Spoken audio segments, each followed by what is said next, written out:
world's crazy. Had a crazy week. So, Well, I met a bunch of young men and got into their group, and they started calling me Crazy David. Yeah, but they called everybody crazy. So it was oh, crazy that's There this, you okay. go. crazy that. Yeah, You got because crazy. I suppose they saw the whole world as crazy. So Yeah. anyone new was just as crazy as they were. I suppose. How true. Right. Everything is crazy, David. Well, talk about crazy. Yes. Tonight, Yes. let me introduce myself. My name is David Stanley. Normally, I run the group. I host the Spiritual Journey 21 group on um, on YouTube, and I'm very, very interested in the spiritual world. And part of the spiritual world, believe it or not, is deception. Yes. If you do a Google search and you ask for deception in the Bible, yes, it will just come up with pages and pages and pages of stuff. Yes, I mean, deception has been here ever since. Um, well, the angels. Yes, we won't mention Adam and Eve. Yes, I'm not sure. I'm not sure that that story is really factual, or it's an analogy Alligator. for something else. Yes. Yes. But you can read a lot of things into it. Yes, you can. So over to you to really talk about deception. I mean, we could start at the beginning, this century or last century or 100 years ago with the Titanic. I mean, Yes. was that a Mhm. deception? Titanic. Of course, that was a deception. In the first place, it wasn't even the Titanic. The ship that went down was the You're not Olympia. talking about the Olympic. Yes, the Yeah, Olympic. because Yeah. here you see my book over here behind Yes. me. Mhm. It's called Olympic Fever. Oh. I know. So I hope it doesn't go down Oh uh, no, too no, you wanted badly. to go out. No, you wanted to go out. Yeah, that was a deception from the beginning. And of course, if you understand the history of America's so-called central bank, which is a pernicious, avaricious, destructive monster Communist. communist, if you Communist. want to call it that too. Yes. So to make a long story short, the bankers uh, dealt with all their competition Mhm. by getting them all on the Titanic and sinking it. Yeah? Exactly. I Exactly. mean, it was really one fell swoop, see you later. And And and, co- there and they went. and they didn't even sink the Titanic because the Titanic was too good. So they That's used sister ship. Yeah. a ship called the Olympic Yes. that was Pretty old. already in an accident and was already damaged. And they thought, Exactly. get rid of this one. Yeah. We'll get rid of all the competition together. Yes, and they did. Yeah.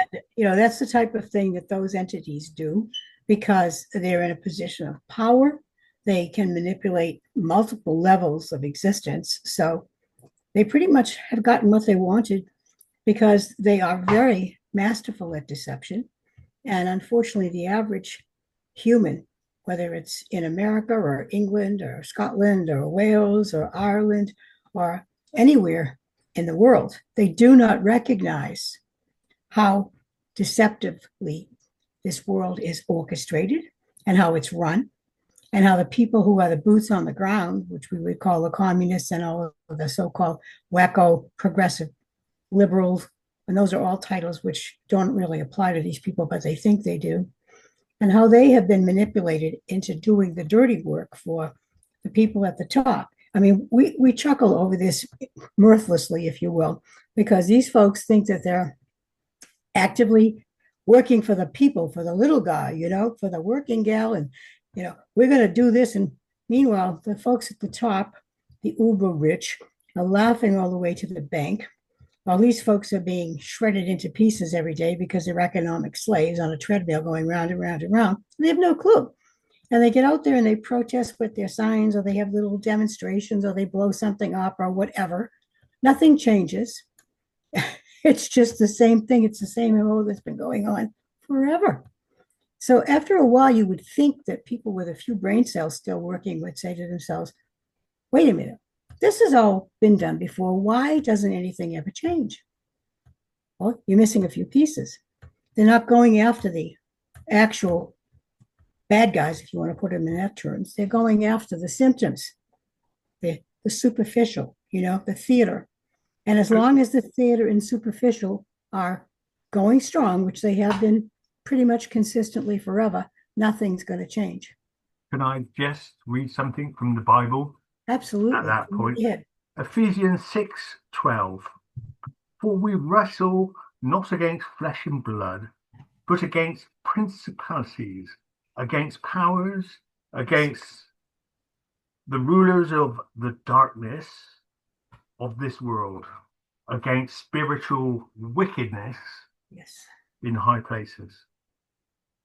Yeah. Yes. I That's think been that going sums it on up. forever. No? That's been going on forever, since the beginning of the earth. Okay.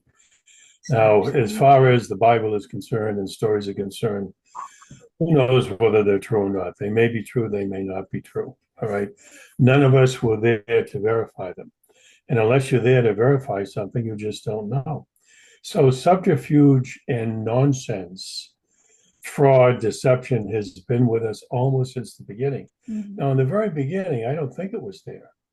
But after a certain element came in, which was eons and eons and eons ago, we can't put a number on it because we don't know. But I'd say at least 10 million years, if not more. Mhm. It has been nothing but deception and fraud upon this planet. And who's subject to the deception and fraud? The people. But David, the people have never figured that out. They've never grokked that. They've never recognized that. They give their power away all the time to some type of nebulous authority who doesn't deserve that power because that authority just stole the power and everyone started bowing down to that authority, whether it be the king or the church or the guards or President whatever. or whatever. Doesn't matter. Okay. The people are their own worst enemies, and they've been their own worst enemies forever. And as far as we're concerned, I wish it were different. If you take the odds of a gambler, the guy who knows what he's doing, he's going to go with the odds. And the odds conclusively demonstrate that the people of America, first of all, the people of America have never stopped the evil that rules it. Never. They've never stopped the evil that evil does. They support all that evil. They've never stopped anything. That's America, and that's the world. So if you go with the long odds, you have to go with the ones who are committing the fraud because they've been successful, and the dupes and the stooges and the fools have not been successful at all, and they're paying for it. And unfortunately, people like you and us and others who do see the light, who do see the truth, have to suffer for their stupidity. And that gets very galling after a while. He calls it stupidity. I call it ignorance, and I call it gullibility, which does lead to stupidity. But there's a relationship there. But the thing that I think is really, really distressing and disturbing is the magnitude and the depth and the breadth of the deception. Because it's existent globally, it's everywhere. Because it's being orchestrated by a handful of people who are at the top of the global pyramid, so to speak.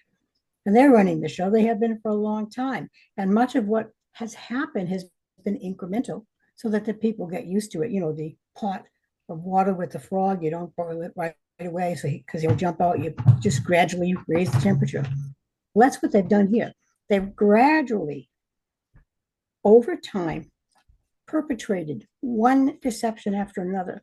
And when you build the structure of mankind or humanity's thinking processes upon an absolute layer after layer after layer of deception and fraud, misinformation, disinformation, all of which manipulates the perception of the people, you've got the ticket to running the world. And that's what these folks have done. They have manipulated everybody buying through deception.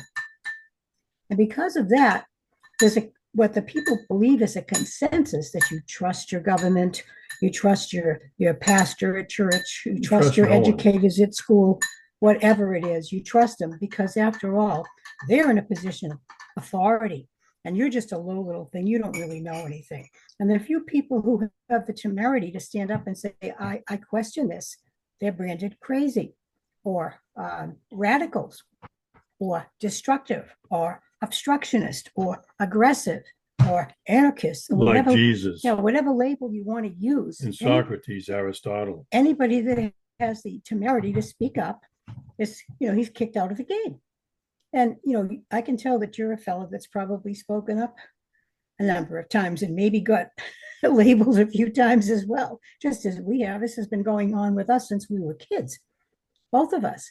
But we've never stopped, because we know our inner voice, if you will, our higher self, our spirit, whatever you choose to call that essence, that part of us knows.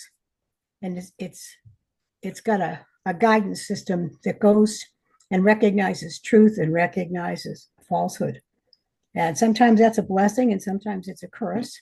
And I wish more people had it, or that they would tune into it, because I do believe those of us who are still humans walking around with a soul to carry the spark, we have the capacity to delve into these things and to really understand it, comprehend it, and then do something about that, get motivated.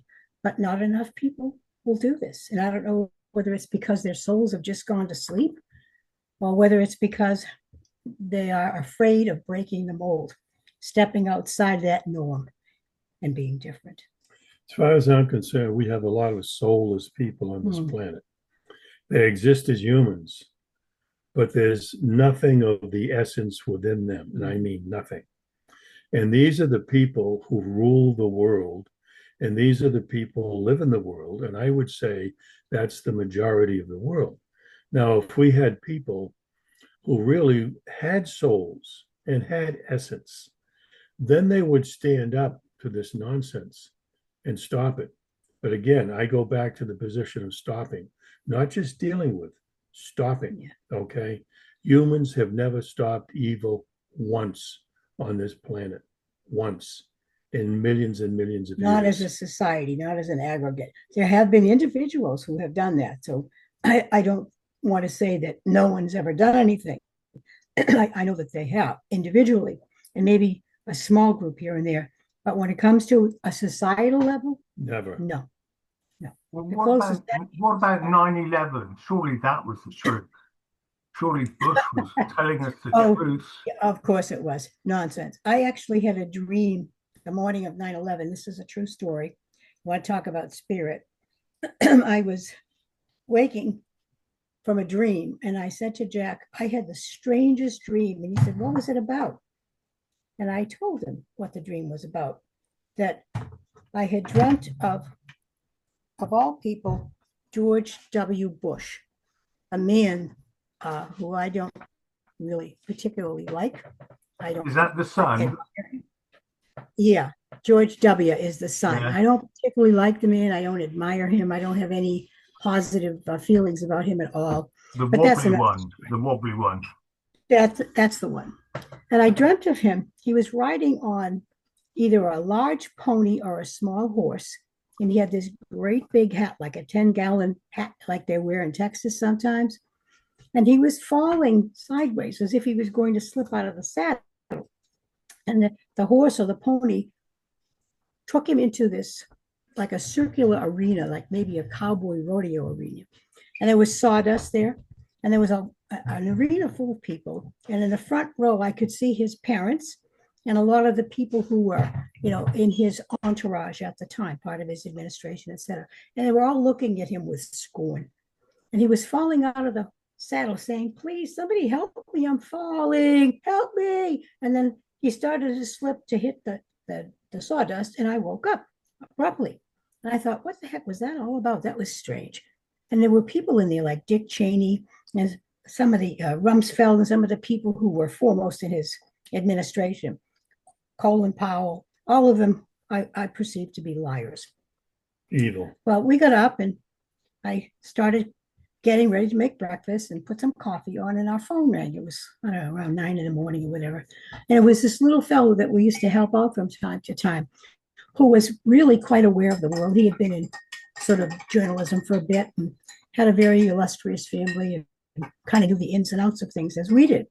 And he asked us he said, do you kids have the television on? And I said, no, we don't, because we don't usually watch it during the day, if at all. And he said, turn it on right now. Something terrible has happened in New York. So Jack went in and switched on the television, and up comes a picture of the tower with the smoke coming out of it. And we looked at each other and we said, we did this with the Jews. And of course it was true. Okay. We know what happened because we intuitively knew, and my dream was trying to tell me something. The bottom line is the orchestration of that event was a complete sham, from the CGI that made it look like planes were hitting the tower, to the suspicion of, well, did they do a bomb? Did they do this? The latest information that's come out? I don't know if you've seen Dr. Judy Wood's info. She's been sort of dredging things up for a while. No, but I do know somebody who was just over the river on that day, and he said that they were real planes. So, well, it's entirely possible, but no real plane would do what happened to that. It's from an aerodynamic perspective, it's impossible. Okay, the physics don't work, and in terms of how those buildings were destroyed, they went to dust. So I've suspected for a long time, we both did. We know it was a planned demolition in part, but I think there were directed energy weapons involved too. Definitely. Possibly. And if you look at what happened, there was very little debris. Yeah, probably. Well, can we prove it? No. But if you look at the debris, there was very little debris for the amount of building that came down. Something doesn't add up there. All you have to do is look at the technology they're hiding from us. Which they do every day. That must be huge. Yeah. Oh, yeah. That's been around. Well, that was what, 2001. Here we are, 2025. And look at the fires that have gone on in this country, the so-called wildfires. Baloney. Destroying towns. Yeah. The trains. Crazy. The reason I wanted to bring that up is because Senator John Johnson, I believe he's now on the committee to re-examine 9/11. That's a joke. And that's starting up next week. Well, I'll send you a video about it. Okay. Great. And I'll also send you a video about a film that I was watching today, and it's about a girl who has dreams about the future, which I thought that was good because I was watching that and you talked to me about your dreams. Yeah. Oh yeah, interesting. Yeah. So I'll send you those two. One is called The Corbett Report. I don't know if you ever watched that. Occasionally, yes, I'm familiar with that. Yeah. Yeah, he was talking to Ron Johnson, and it's all legit. What's going on? Yeah. As much as I know, as much as I know, and how much do I know? Johnson talks a good story, but I don't know if he's really real or if he's just part of the planned opposition. David, the scam in this country is to have some type of hearing, some type of committee meeting, commission, some type of broadcast about a problem, and zero happens to stop it. Put it off for as long as you can, then have the hearing, and then sweep it under the carpet. Exactly. That's what they did when John F. Kennedy was killed. And speaking happens over here all the time. Yeah. I had a dream about John F. Kennedy. I was 14 years old, and I was living in Massachusetts, where I was born and raised. And of course, because Kennedy was from Massachusetts, most of us were in favor of him. So we had mock elections at school. I was a freshman in high school. This is back in 1960. It was actually 1960. Yeah. You're not talking about the CIA deception working with one of those. There were only one element. They weren't the ones that were really behind it. The orchestration was because Kennedy had stepped on the toes of the Jews and he had to learn a lesson. That's a long story. But I literally dreamt about him the night before his inauguration. I had a dream of DC, I thought it was, but it turned out that it was Dallas. But I didn't know because I'd never seen Dallas. I was only 14. And I saw him shot. And I saw Jacqueline in the car with the pink pillbox hat, the suit, the whole bit, everything. And I woke up shrieking in the middle of the night and scared the heck out of my parents. And they would, calm me down and said, oh, it's just a bad dream. And at the end of the dream, there was a spinning newspaper like they used to have in the old films. And it stopped right in front of my eyes in a huge black letters. It said, President shot dead, just like that. And I told my parents about it, and they looked at each other like, this is crazy. But they were sympathetic because I was upset. Well, 3 years later, I'm in college and waiting for my friends to finish their laboratory so that we could drive home. We used to carpool. And one of my friends that was driving that day, she had a lab, she and another gal. So I was waiting and I was playing cards with some friends. And this young woman came in who was in one of my education classes, and she was blubbering so that you couldn't understand her. And finally, one of the guys got up and shook her. He said, so what's going on? And she said, they shot him. They shot him. We said, shot who? And she said, President Kennedy. They've shot him. I think he's dead. And the hairs on the back of my neck stood up, literally, because it brought back that whole dream to me. So they closed the campus. We drove home. I got out of my friend's car. I walked up onto the back porch. And on the welcome mat, right where our back door stood, was a Lowell Sun, which is our local newspaper at the time. And in big black letters, it said, President shot dead. Precisely. And my mother opened the door and she looked down and she said, oh my God, your dream. She remembered it just exactly as I saw it. Now, why would a kid 14 years old have a dream like that? But I did. And I wish I was wrong. I wish the dream never happened, and I wish they didn't kill him. Not that he was perfect, but at least he had some semblance of concern. Yeah, but unfortunately, people who run the world don't. That allowed the CIA to introduce, through William J. Casey, yes, the idea that we'll know our disinformation program is complete when everything the American public believes is a lie, false. That's correct. Yes, that's exactly what they've done. And then there are CIA allegations of selling drugs. Yes, and their famous saying involved a conspiracy to kill Kennedy, a conspiracy they introduced to cover up connections of the CIA to Kennedy's assassination. Yes. There's just so much. I've got pages and pages of stuff on the detective, so I'm not going to read any more of it. Yeah. We're up to speed on that, but they weren't the only ones. The Mossad was behind it, believe me. And there were other players too. There were multiple players. Look, the Mossad has a saying: "We create war through deception. Through deception, thou shalt wage war." Through deception, we create war. That's the bottom line. They deceive everyone. The Jews deceive everyone, but guess what? Every government on the earth deceives everyone. All right, and the few who didn't, like Saddam Hussein was killed, like Gaddafi was killed, like Mossadegh in Iran years ago was taken out and killed. I mean, look, we live in a wicked, wicked, evil world, and the people do nothing about it. Now, Kennedy was hit in '63 on live television. What have the American people done about it? Zero. This is what I mean. Zero. They do nothing. So the evil does whatever the hell it wants. And if you look at the world, especially America, which is theoretically the leader of the world, America is an evil nation. The people are evil people. Why? The people support the evil that creates evil everywhere, and they don't stop it. So I have no truck with the people anywhere in the world.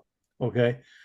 You might call me a classic misanthrope. I don't like people with good reason. All right. Now, there are exceptions, but the vast majority of people just support evil and they go along like it's everyday, normal fare. Yeah. So it's pretty bad. The thing it's really bad. Is, I think one of the factors here, there's many factors. We talked about this before. The education system is basically an indoctrination system. And it narrows in really pigeonholes people to give them tunnel vision. So they believe pretty much anything that they're told. That's a big part of it. And then you look at the spiritual movement. Now, you spoke about being interested in the spiritual world. If you go back to Henry Kissinger and his manipulation of what became the quote New Age movement, a lot of people who were disenchanted with what they saw, who were a mixture of young people, middle-aged people, some hippy dippies thrown in there, were looking for an avenue, something other than the traditional stuff, because it didn't quite sit well with them. And they were prime candidates to be sucked into the whole phony New Age movement.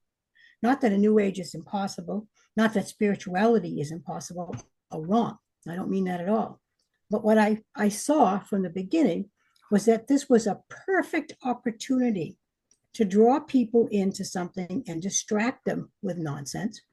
A lot of people who were in those movements I knew well. Some of them were really upset because I chose to question what the motives were behind some of the so-called gurus and presenters. And 9 times out of 10, I was right with my suspicions, which did not endear me with some of my so-called friends, because they wanted me to be wrong and they wanted whatever their fantasies were to be correct, and they weren't. And we got into discussions with people about what the motives are behind all that. And they said, oh, you guys are cynics. No, we're not. We're realists. And I don't dispute for a second that we have a creator source that we are part of. And we are here in a divine vibration trying to work with that source, the universe, whatever you choose to call it. But we can't. I think if you were to ask the devil why he does what he does, Mhm. he would say, I'm only doing my job. That's right. That's exactly Yeah. how it is. But the thing is, and that's what they all say. well, yes, of course. But when people are confronted with an ugly reality, instead of looking at square in the face and say, well, what can we do about it? What should we do about it? They run in the corner and say, oh, no, I'm a nice person. I don't want to hurt anybody. I have to love everybody. That's the danger and the harm of the New Age movement. Okay. And I think with that, whatever Jesus said and did on this plane, a lot of what he said and did was manipulated, okay, redacted and changed to make people happy to suffer. Oh, I'm a good person. I suffer. I'm poor. I suffer. I'm just like Jesus. Hogwash. Yeah, exactly. I don't buy any of it. So the rich get richer and the poor get poorer, but they're holy. Come on. Yeah. And then they leave here and they end up getting into a trap too. Well, for that, you just have to look into the Council of Nicaea back in the 4th century. Yes. It was all put together so that there are sort of 2 histories that run side by side, the story that the church puts out and the real story. And if you connect to the real story, then you're okay. Yeah. And if you connect to the church, then believe it or not, you're okay as well, because God runs through all of it. Yeah. His plan is running through all of it in the background. And as much as the devil might rub his hands thinking, I'm winning, there's no way he's winning. God's got the upper hand. And when all's said and done, good will win. The good will come out. I certainly hope so. I certainly hope so, because I want now we're going to have to finish again in about 5 minutes time, but if you want to go on, I can send you another link. Do you want to go on? Sure. Okay, so we'll continue then. David, with all due respect,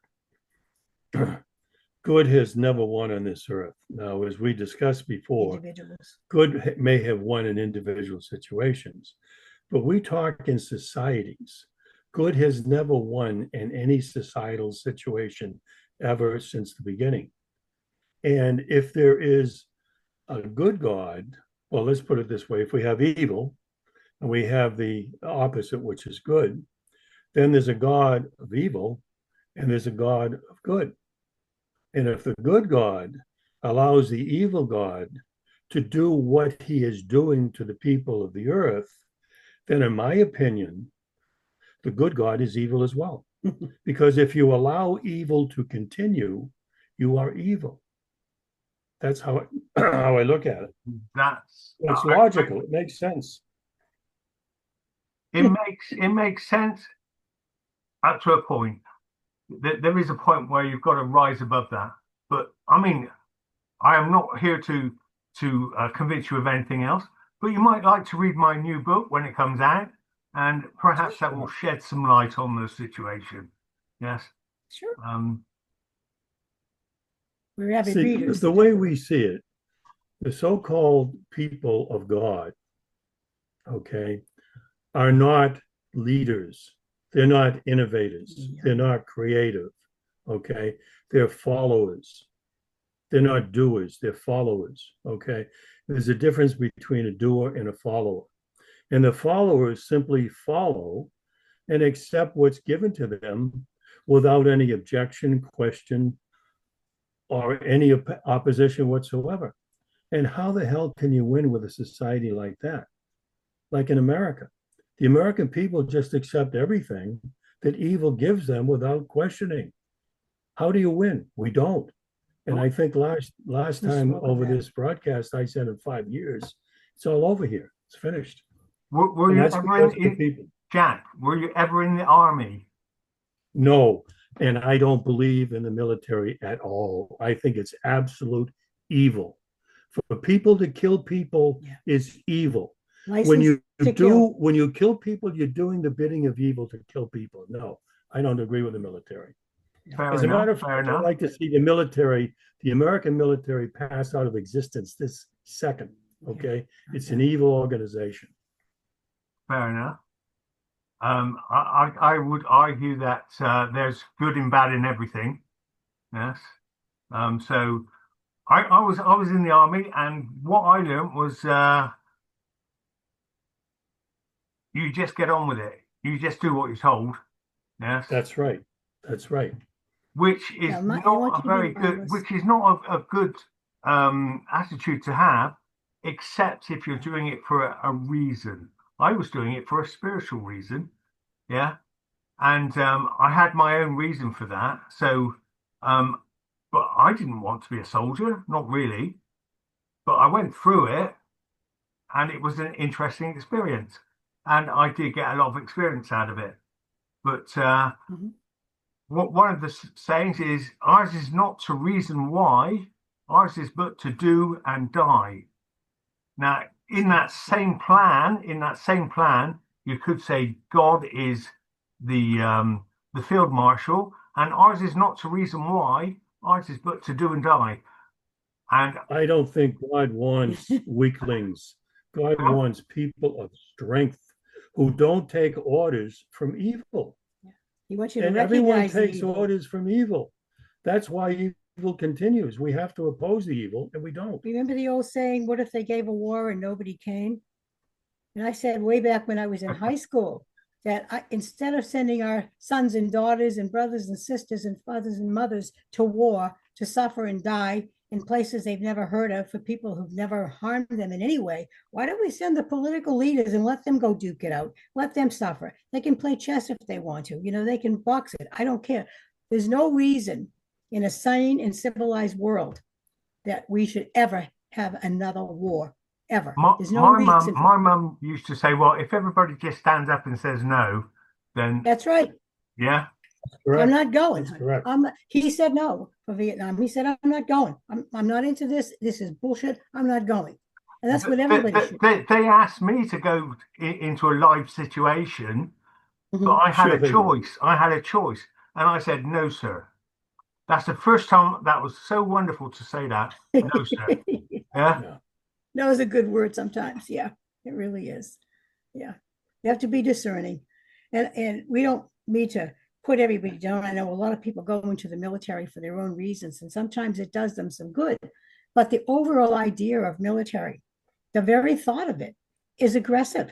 And why do we have to be aggressive toward one another? And the excuse about peace through strength is nonsense. It's just money for the defense industries, which are mammoth. And I'm sure you understand that. And they run the show. And the same people who control the banks and the mega corporations control the same in the military defense industry. So can we see that there's an orchestration here? There's an overarching network of control.